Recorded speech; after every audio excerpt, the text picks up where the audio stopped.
Bu hindi partlayış başladı yasamaldakı ev kimi. Buna kim cavab verəcək? Mənə deyə bilərsinizmi? Bu evə qaz gedir, dolur, axşamlar oldu, həyətdə oturmaq olmur. Abşeron rayon Aşağıgözdək qəsəbəsində vətəndaşa məxsus fərdi yaşayış evinin qarşısında olan qaz sayğacında sızma var.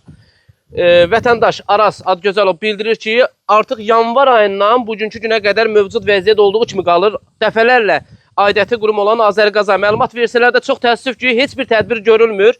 Hazırda hər hansı bir bədbaxt hadisənin baş verməsi an məsələsidir. Çünki bu qaz sızması həm daxilə, həm də xaricə vurur.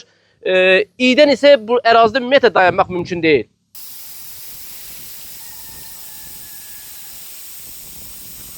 Qazlı ilə də fısıltı gedir. Nə qədər eləyirəm, zəng edirəm qaz idarəsinə. Gəlirlər, deyir ki, bizdə o sayğacın başlığı yoxdur.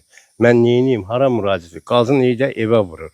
Bəli, yanvardan belədir. Nə qədər zəng eləmişəm, 112 xəbərdarlıq eləmişəm. Hamısına xırdalana xəbərdarlıq eləmişəm. Gəlirlər, deyirlər, bu sayğac yoxdur bizdə bu. Ən narahat edici məqam isə budur ki, belə hallarda operativ müdaxilə həyati əhəmiyyət daşıdığı halda vətəndaş aylarla cavab gözləməli olub. Partlayış baş verərsə, bunun məsuliyyətini kim daşıyacaq? Sualı isə təkcə bir ailənin yox, oxşar problemlə üzləşən bütün vətəndaşların narahatlığını ifadə edir. Məsələ ilə bağlı Azərqaz İctimai Birliyinin Sumqayıt Regional Qaz İstismarı İdarəsindən bildirilib ki, əraziyə gün ərzində baxış keçiriləcək və problemin qısa müddətdə aradan qaldırılmasını təmin ediləcək. Nizami Rəsulov, xüsusi olaraq Dinaz TV üçün.